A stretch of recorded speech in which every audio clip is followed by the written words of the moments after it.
Hello दोस्तों, आज हम लोग पढ़ेंगे क्लासिफिकेशन एंड कोहार्ट स्टडी के बारे में। तो सबसे पहले हम लोग जानेंगे कि हाइपोथेसिस क्या होता है।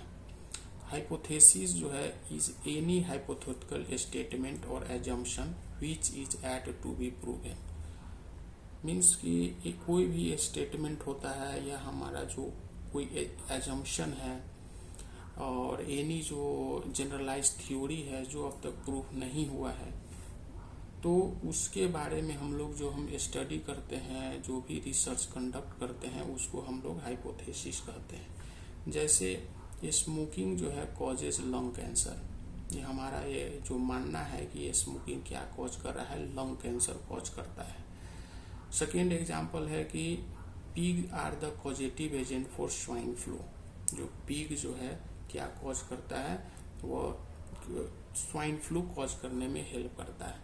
तो ये सिर्फ हमारा मानना है, ये हेल्प कर भी सकता है, कॉज कर भी सकता है, नहीं भी कर सकता है। स्मोकिंग, जो भी आदमी स्मोकिंग कर रहा है उनको लंग कैंसर हो भी सकता है, नहीं भी हो सकता है।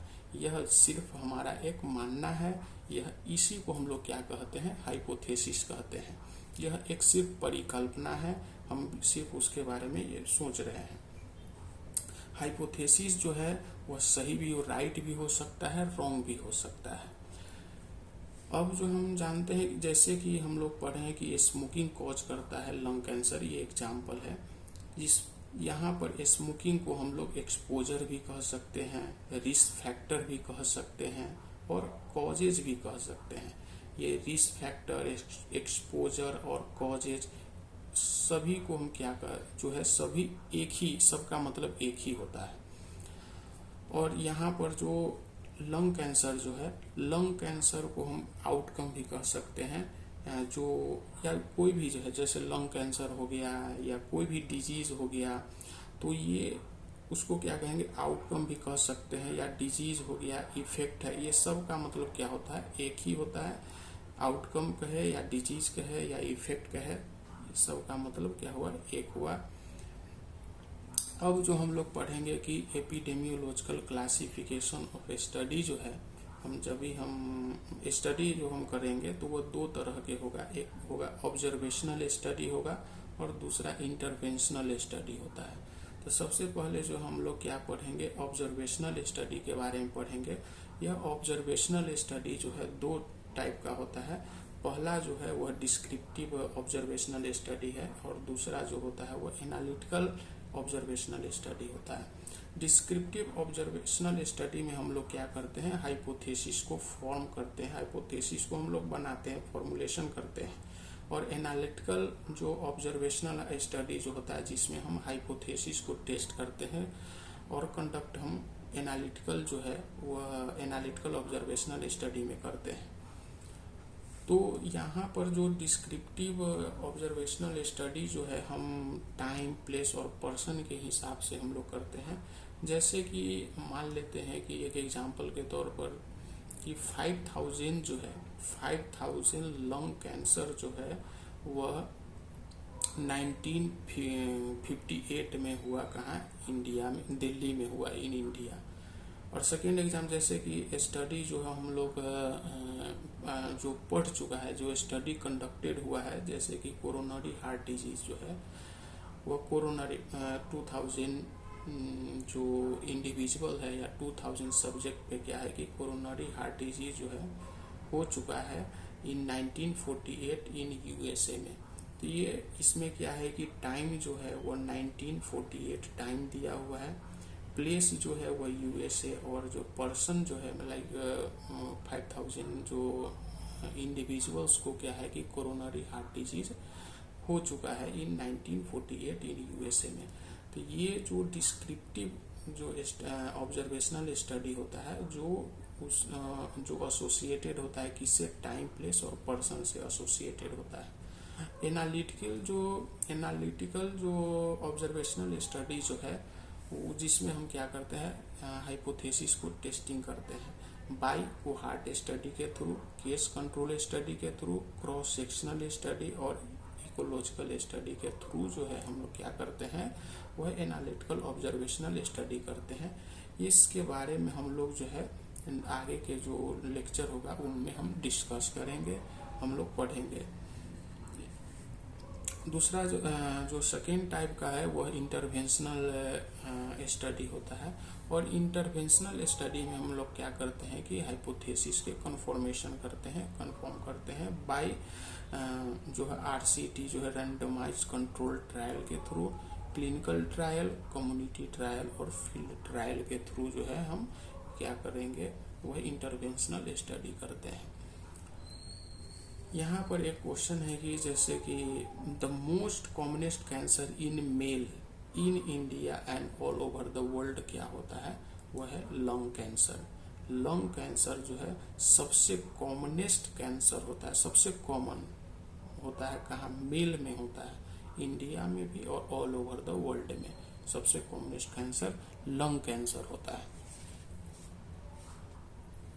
अब हम लोग पढ़ेंगे कोहार्ट स्टडी के बारे में।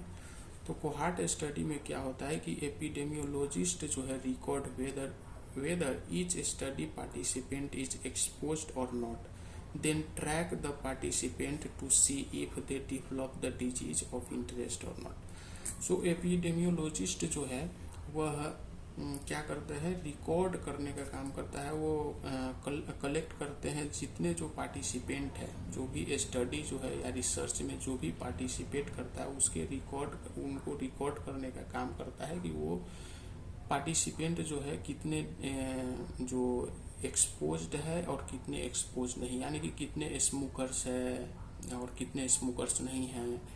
तो ये जो है एपिडेमियोलॉजिस्ट करते हैं। और जिसमें से वो ट्रैक करते हैं, जिनको ट्रैक करते हैं पार्टिसिपेंट को, then track the participant to see if they develop the disease.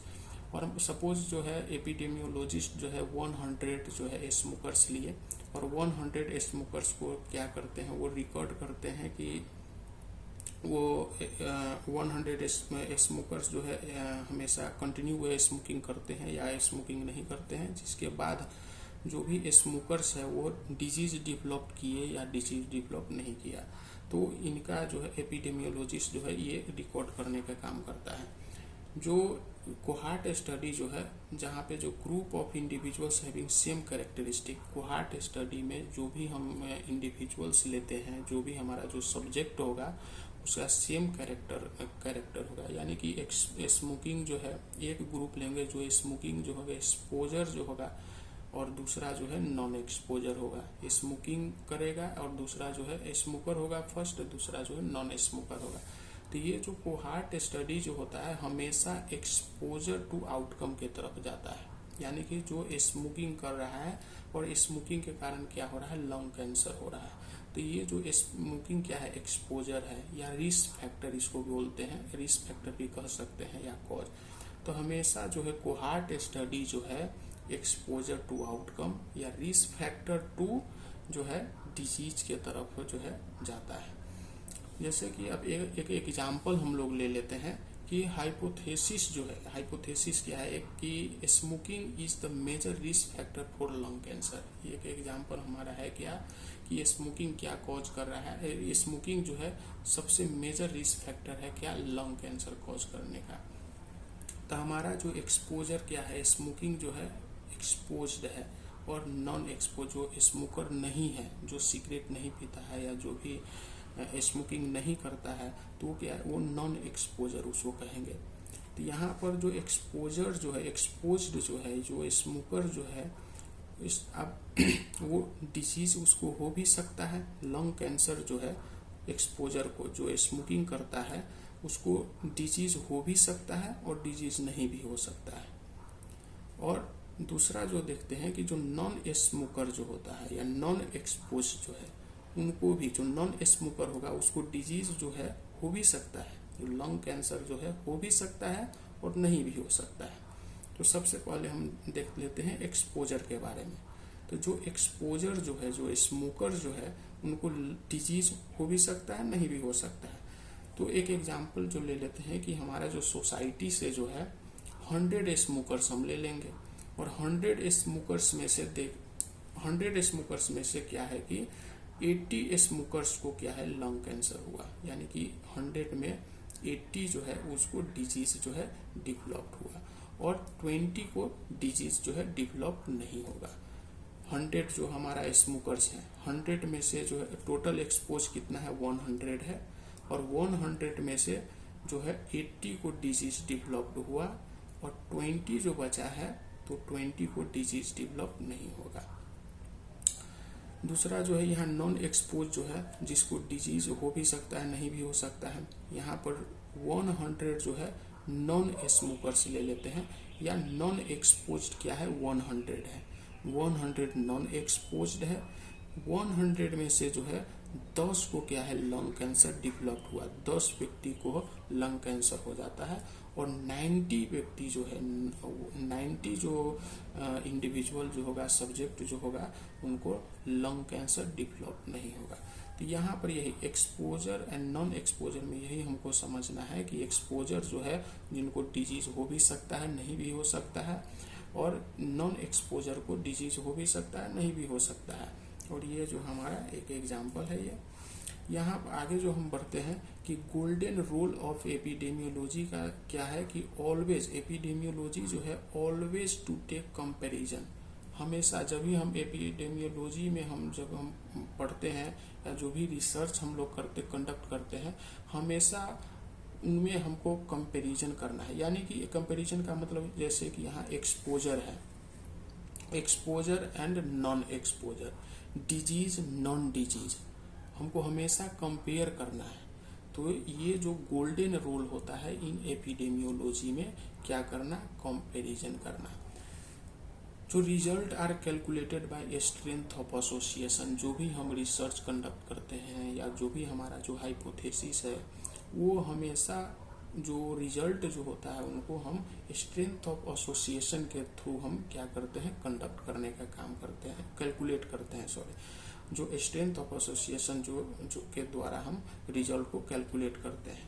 तो स्ट्रेंथ ऑफ एसोसिएशन जो होता है वो 3 टाइप के होता है। एक जो है रिलेटिव रिस्क होता है, दूसरा जो है एट्रीब्यूटेबल रिस्क होता है, और तीसरा जो है पॉपुलेशन एट्रीब्यूटेबल रिस्क होता है।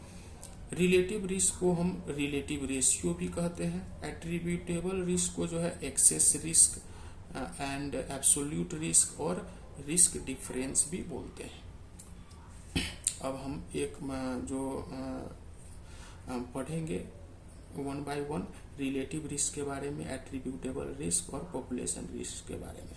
सबसे पहले क्या होता है रिलेटिव रिस्क का फॉर्मूला क्या होता है कि रिलेटिव रिस्क का मतलब है कि incidence in exposure upon incidence in non exposure, incidence in exposure. Exposure यहाँ पर क्या है कि जो स्मोकर है तो स्मोकर जो हो गया वह incidence in exposure upon incidence in non smoker, जो नॉन स्मोकर होगा उसको नॉन एक्सपोजर होगा, ये फॉर्मूला है। यहाँ पर हम जो एग्जाम्पल हम यहाँ देखे हैं कि 100 स्मोकर्स हम लिए हैं और 100 स्मोकर्स में से 80 को लंग कैंसर डेवलप्ड हुआ है। तो यहाँ पर क्या होगा इंसिडेंस इन एक्सपोजर क्या होगा वो 80 अपॉन 100, और इंसिडेंस इन नॉन एक्सपोजर कितना होगा, जो यहाँ नॉन एक्सपोजर जो है नॉन एक्सपोजर और जो है नॉन डिजीज स्मोकर जो है वो 100 जो नॉन स्मोकर है या नॉन एक्सपोज है 10 को क्या है कि लंग कैंसर हुआ। तो इसका इंसिडेंस क्या होगा, इंसिडेंस इन नॉन एक्सपोज होगा 10/100। 100 में से कितना आदमी को 10 आदमी को क्या है कि लंग कैंसर होने का संभावना है, इसीलिए 10/100 हो जाएगा। तो यहाँ पर जो हमारा रिलेटिव रिस्क जो निकलेगा वह रिलेटिव रिस्क क्या होगा 8 होगा। तो रिलेटिव रिस्क जो है अगर रिलेटिव रिस्क 8 होगा, इसका इंटरप्रिटेशन हम कैसे करेंगे कि 8 का मतलब क्या हुआ कि incidence of disease in exposed, जो भी एक्सपोज जो स्मोकिंग कर रहा है तो स्मोकिंग जो कर रहा है उनमें डिजीज होने का संभावना जो है 8 गुना ज्यादा होता है किससे, नॉन एक्सपोज, जो डिजीज जो स्मोकिंग नहीं करता है, जो नॉन स्मोकर है, नॉन स्मोकर से 8 गुना ज्यादा क्या है कि इंसिडेंस है, संभावना है कि जो एक्सपोजर है स्मोकिंग करने वाले को लंग कैंसर होने का संभावना है। समझे?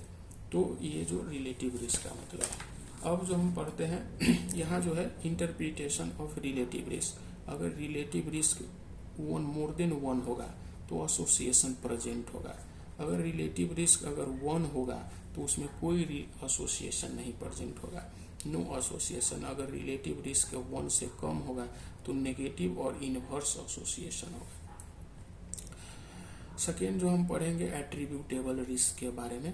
तो एट्रीब्यूटेबल रिस्क को हम निकालने के लिए हम क्या करते हैं, इंसिडेंस इन एक्सपोजर और exposed minus incidence in non exposed upon incidence in expose into 100।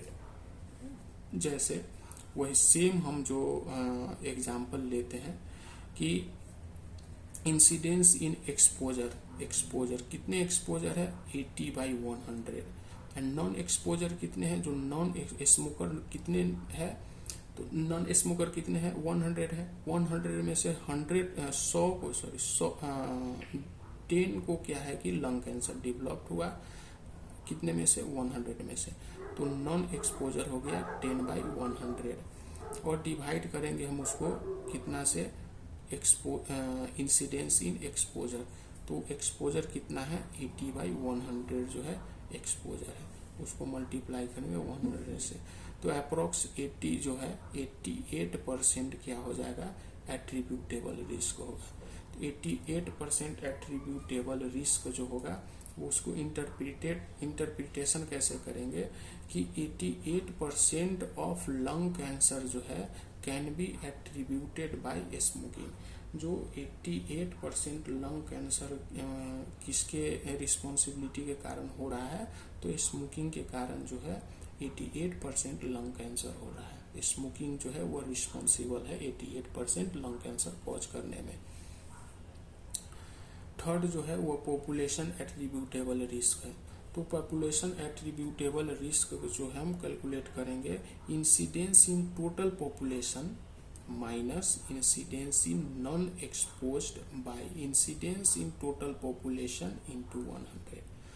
हमारा टोटल पॉपुलेशन कितना है, जो स्मोकर और नॉन स्मोकर, सेम एग्जांपल हम लेते हैं कि स्मोकर और नॉन स्मोकर कितना है, तो स्मोकर 100 है, नॉन स्मोकर 100, टोटल पॉपुलेशन हमारा 200 हो गया, जिसमें तो 200 हो गया हमारा टोटल पॉपुलेशन, जिसमें जो लंग कैंसर कितना के डेवलप हुआ, तो 80 जो है 80 इंडिविजुअल जो है जो स्मोकर है, जो एक्सपोज्ड है, तो 80 को क्या हुआ लंग कैंसर हुआ, और 10 को जो है जो नॉन एक्सपोज्ड है या जो है नॉन स्मोकर है, तो उसको जो है 10 को लंग कैंसर हुआ, 100 में 10 आदमी को लंग कैंसर हुआ, टोटल लंग कैंसर कितना हो जाएगा 90 लंग कैंसर हो जाएगा टोटल, और टोटल पॉपुलेशन कितना है 200 पॉपुलेशन है।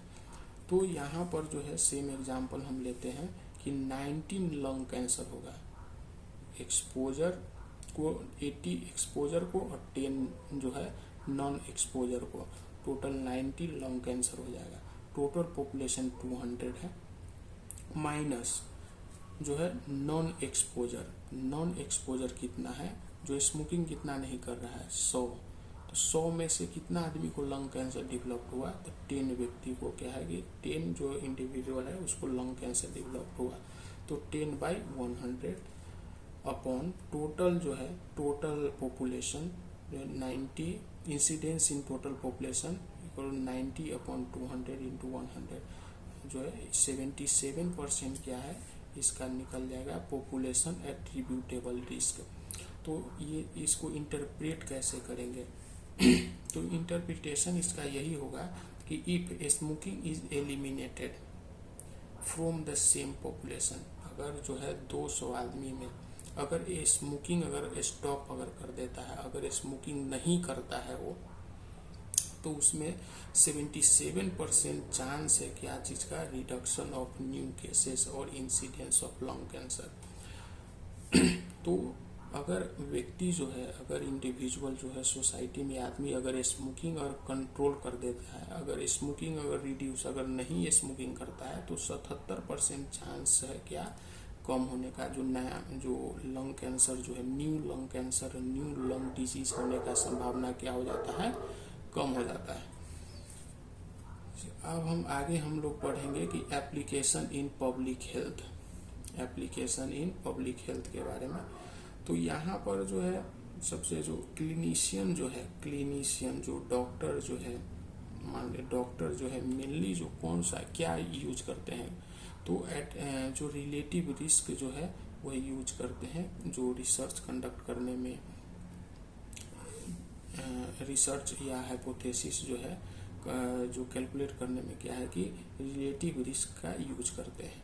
लेकिन एपिडेमियोलॉजिस्ट जो है वो एट्रीब्यूटेबल रिस्क यूज करते हैं। कोई भी जो हमारा रिसर्च जो कंडक्ट करते हैं तो वो एट्रीब्यूटेबल रिस्क निकालते हैं एपिडेमियोलॉजिस्ट। और जो पब्लिक हेल्थ प्रोग्राम मैनेजर जो है वो यूज करते हैं कि PAR जो है पॉपुलेशन एट्रीब्यूटेबल रिस्क के थ्रू जो है वो कैलकुलेट करते हैं वो रिकॉर्ड को। जो ओवरऑल जो है the best strength of association जो है, सबसे best strength of association in epidemiological cohort study में क्या है कि वो रिलेटिव रिस्क जो है सबसे बेस्ट जो है स्ट्रेंथ ऑफ एसोसिएशन होता है। रिलेटिव रिस्क सबसे बेस्ट स्ट्रेंथ ऑफ एसोसिएशन होता है, क्योंकि यह जो है most accurate and most easy to calculate, बहुत आसानी से रिलेटिव रिस्क जो है इजीली हम लोग कैलकुलेट कर सकते हैं और मोस्ट एक्यूरेट होता है। आगे हम पढ़ेंगे कोहार्ट स्टडी जो है। कोहार्ट स्टडी को हम लोग also cohort study is also known as, और भी हम दूसरा नाम उसको क्या कहते हैं कि forward looking study. Cohort study को forward looking study, prospective study, cause to effect study.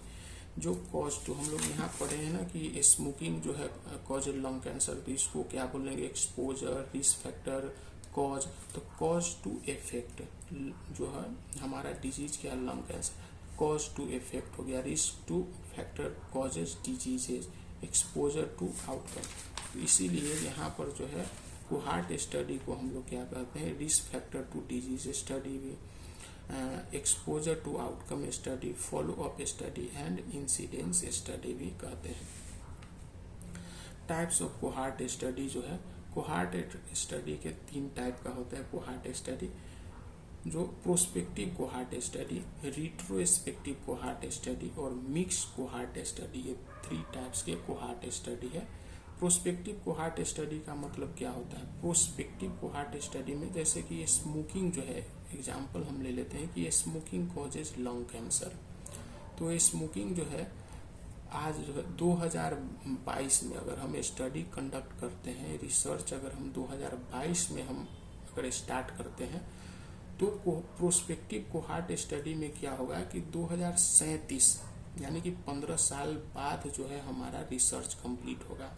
Prospective cohort study में अगर हम आज अगर रिसर्च अगर हम स्टार्ट करते हैं या जो कंडक्ट करते हैं तो वो जा करके 2037 2040 ये कभी जो है वो जा करके हमारा रिसर्च कंप्लीट होगा।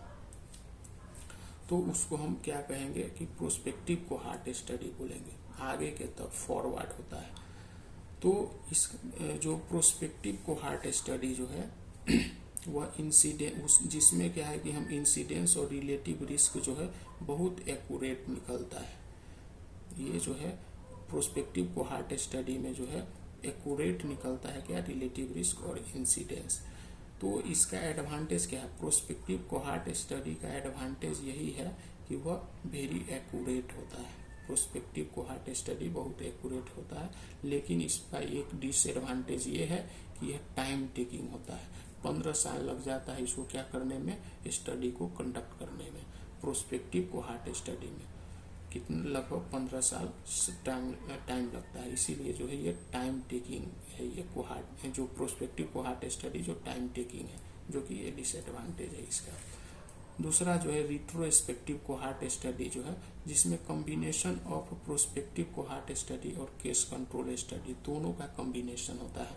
प्रोस्पेक्टिव कोहार्ट स्टडी का भी और जो है case control study. Case control study के बारे में हम लोग आगे के लेक्चर में हम लोग पढ़ेंगे। तो जान लेते हैं कि केस कंट्रोल स्टडी हमेशा पीछे के तरफ हम पढ़ते हैं। जैसे कि आज अभी जो 2022 चल रहा है, तो 2005, 2002, 2007 ये पीछे के से हम क्या करेंगे, हम डाटा कलेक्ट करेंगे और जिसके बाद हम स्टडी करेंगे। तो वो केस कंट्रोल स्टडी में जो हम आगे हम लोग पढ़ेंगे आगे के लेक्चर में। तो यहाँ पर जो रिट्रोस्पेक्टिव कोहार्ट स्टडी जो है, हमें जो कॉम्बिनेशन होता है किसका, प्रोस्पेक्टिव कोहार्ट स्टडी। प्रोस्पेक्टिव अभी हम लोग पढ़े हैं कि आगे के तरफ, आगे जो है जैसे कि अभी 2022 है, 2035, 2040, 2037 में तक हमारा जो है स्टडी चलेगा। तो यहाँ जो है प्रोस्पेक्टिव कोहार्ट स्टडी और पेस्ट कंट्रोल स्टडी का कॉम्बिनेशन होता है। तो यहाँ जैसे एग्जाम्पल हम ले लेते हैं कि स्मोकर जो है, प्रोस्पेक्टिव कोहार्ट स्टडी जो है, जैसे कि स्मोकर जो है 2007 में, जैसे कि कितना स्मोकर है, अगर 100 स्मोकर अगर हम लेते हैं, अगर हॉस्पिटल में जा करके अगर जो 100 स्मोकर जो है वो हम उनका रिकॉर्ड हम लेंगे, उनका जो डेटा होगा वो 100 स्मोकर्स का डेटा हम कलेक्ट करेंगे 2007 से लेकर के 2022 तक का जो डेटा जो हम लोग कलेक्ट करेंगे। तो इसको हम क्या कहेंगे कि रिट्रोस्पेक्टिव कोहार्ट स्टडी कहेंगे। पीछे जा करके जैसे कि हम 2007 या 2005 का डेटा लेंगे जो भी स्मोकर होगा, और अभी जो है उनका स्टडी हम करेंगे, तो इसको हम रिट्रोस्पेक्टिव कोहार्ट स्टडी बोलेंगे। वी सिलेक्ट, जैसे कि हम कहते हैं कि we select 100 smokers and non smokers from hospital data of 2007 और जो trace them today in 2022, finding out how many of them develop lung cancer in the last 15 years. Suppose हम जो रिट्रोस्पेक्टिव कोहार्ट स्टडी में क्या होता है कि हम हॉस्पिटल जाएंगे और हॉस्पिटल से जो है सपोज 100 जो है हम स्मोकर्स का जो डेटा कलेक्ट करेंगे, और जो व्यक्ति को हम लोग ट्रेस करेंगे, उनसे बात करेंगे और उनसे ये पूछेंगे कि कितने व्यक्ति को लंग कैंसर डेवलप हुआ है और कितने व्यक्ति को लंग कैंसर डेवलप नहीं हुआ।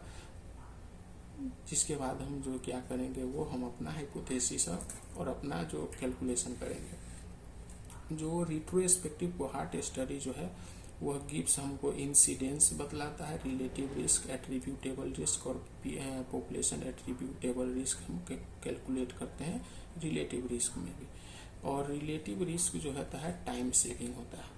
टाइम सेविंग इसीलिए जैसे कि आज हम 2022 चल रहा है, हम 2000 हॉस्पिटल जा करके 2007 का डेटा हम लेंगे और 2007 के डेटा लेने के बाद हम स्टडी उस वक्त हम करेंगे, हम ये टाइम सेविंग है। मिक्स्ड कोहार्ट स्टडी जो है जिसमें क्या होता है combination of both retrospective cohort study और प्रोस्पेक्टिव कोहार्ट स्टडी का कॉम्बिनेशन होता है। जैसे कि स्मोकर्स जो है 2007 रिट्रोस्पेक्टिव कोहार्ट स्टडी है। 2007 में हम जाएंगे हॉस्पिटल में जा करके 2007 के डेटा हम कलेक्ट करेंगे स्मोकर्स का, और अभी जो क्या चल रहा है अभी 2022 चल रहा है, तो 2007 से 2022 तक का जो भी डेटा हम लेंगे स्मोकर्स का और उसके बारे में जो हम स्टडी करेंगे उसको रिट्रोस्पेक्टिव कोहार्ट स्टडी बोलते हैं, जो अभी पढ़े हैं। और 2022 से जो है 2032 तक जो है हम फिर स्टडी कंटिन्यू करेंगे, तो इसको प्रोस्पेक्टिव कोहार्ट स्टडी जो हम पहले पढ़ चुके हैं तो इसको प्रोस्पेक्टिव कोहार्ट स्टडी बोलते हैं।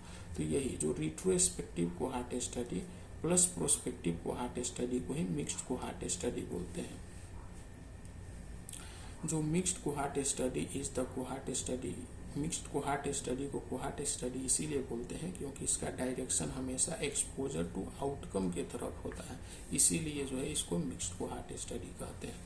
कोहार्ट स्टडी जो है हमेशा better than case control study से बेटर होता है क्योंकि ये हमेशा एक्यूरेट जो measure of strength of association बतलाने का काम करता है, ये मोस्ट एक्यूरेट होता है देन केस कंट्रोल स्टडी से, इसीलिए कोहार्ट स्टडी बेटर होता है। कोहार्ट स्टडी जो है वह प्रेफर्ड इन एपिडेमियोलॉजी में हम लोग यूज करते हैं और ये हेल्प करता है association between the risk factor और डिजीज। जो भी रिस्क फैक्टर क्या हो गया, स्मोकिंग हो गया, पीक हो गया, ये सब क्या हो गया, रिस्क फैक्टर है। तो रिस्क फैक्टर और डिजीज के बीच में क्या करता है, एसोसिएशन का काम करता है, स्टेब्लिश करता है कोहार्ट स्टडी। ये जो better in reducing the recall Beas, जो रिकॉल बयास के बारे में हम लोग आगे पढ़ेंगे, तो ये जो रिकॉल बयास को रिड्यूस करने का काम करता है कोहार्ट स्टडी। कोहार्ट स्टडी का एडवांटेज भी है और डिसएडवांटेज भी है। एडवांटेज यही है कि ये कोहार्ट स्टडी जो है वो टाइम कंज्यूमिंग स्टडी होता है, टाइम टेकिंग होता है, टाइम बहुत ले लेता है, और यह एक्सपेंसिव भी होता है। उसकी वजह से अब 10 साल हम स्टडी करेंगे, 15 साल हम रिसर्च करेंगे, उस पर ज़्यादा पैसा खर्च होगा, इसलिए एक्सपेंसिव ये ज़्यादा होता है कोहार्ट स्टडी। और loss to follow up also attrition, और इसमें क्या है कि अब 100 हम क्या लिए कि हम सब्जेक्ट हम लिए और उन पे 100 रिसर्च कंडक्ट कर रहे हैं, लेकिन कुछ दिन के बाद जो है 1 साल 2 साल 3 साल के बाद जो है कुछ आदमी जो अपना बिहेवियर, अपना मूड चेंज कर लेगा, बोलेगा सर हमको ये रिसर्च नहीं करना है, कंडक्ट नहीं करना है, या वो जो है दूसरे सिटी में, दूसरे शहर और कंट्री में चल जाता है, जिसके कारण से क्या है जिसके कारण से हमारा जो रिसर्च होगा वो एरर हो सकता है, गलत, तो हमारा जो भी कैलकुलेशन होगा, डाटा होगा, बाद में गलत हो सकता है। तो इसको वो लॉस ऑफ फॉलो अप, उसको इसी को क्या कहते हैं, लॉस ऑफ फॉलो अप बोलते हैं, या उसको एट्रिशन भी बोलते हैं, यानी कि बीच में ही जो अपना रिसर्च जो है सब्जेक्ट छोड़ देता है, कंडक्ट नहीं करता है। तो यहाँ पर एपिडेमियोलॉजी में क्या होता है कि जो मैक्सिमम अलाउ कितना होता है, अगर एट्रिशन रेट अगर लेस देन 5%, अगर 100 जो हमारा सब्जेक्ट है 100 में से अगर 5 या 4 अगर हमारा रिसर्च अगर छोड़ भी देता है, अगर नहीं कंडक्ट कर रहा है, पार्टिसिपेट अगर नहीं करता है, तो कोई बात नहीं, लेकिन मोर देन अगर 5% अगर आदमी अगर हमारा रिसर्च कंडक्ट करना, अगर पार्टिसिपेट नहीं करे हमारे रिसर्च में, तो हमारा रिसर्च क्या हो जाएगा, गलत हो जाएगा, एरर हो जाएगा। तो इसका जो है मैक्सिमम अलावल एट्रिशन रेट क्या होता है, लेस देन 5% होता है, और आइडियल रिटेंशन रेट जो है वो more than and equal to 95% होता है। कितना होना चाहिए, अगर 100 अगर हमारा सब्जेक्ट है, उसमें से 90 सब्जेक्ट जो है पार्टिसिपेट हमेशा होना चाहिए, पार्टिसिपेशन में जो है या रिसर्च कंडक्ट करने में जो है वो पार्टिसिपेट करें मोर देन और इक्वल टू 95% जो सब्जेक्ट है। जो एडवांटेज जो है, चौथा एडवांटेज क्या है कि ये हाउथॉर्न बयास होता है, ये होता है, ये जो कोहार्ट स्टडी में क्या है, हाउथॉर्न बयास होता है। हाउथॉर्न बयास का मतलब यही हुआ कि जो भी स्टडी सब्जेक्ट है वो अपना बिहेवियर जो है, अपना मूड चेंज कर देता है, वो पार्टिसिपेट करना नहीं चाहता है, वो हाउथॉर्न बयास उसको बोलेंगे। इथिकल प्रॉब्लम हो सकता है, इथिकल प्रॉब्लम के वजह से क्या है कि वो पार्टिसिपेट नहीं कर सकता है हमारा सब्जेक्ट, तो ये भी जो है डिसएडवांटेज है। और ये not useful for rare diseases, जो कोहार्ट स्टडी जो है रेयर डिजीज या न्यू कोई नया बीमारी अगर आ जाता है तो उसमें यह यूज नहीं होता है कोहार्ट स्टडी, ये भी क्या है, इसका डिसएडवांटेज है।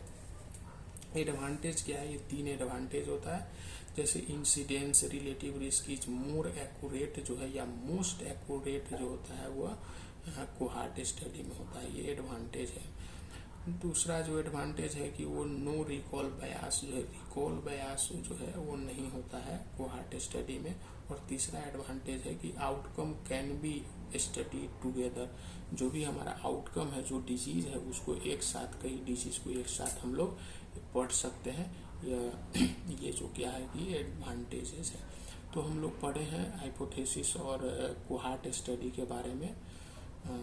सो अगर आपको ये लेक्चर अगर पसंद आया हो तो प्लीज़ आप लाइक, शेयर और सब्सक्राइब कर दीजिए। Thank you so much.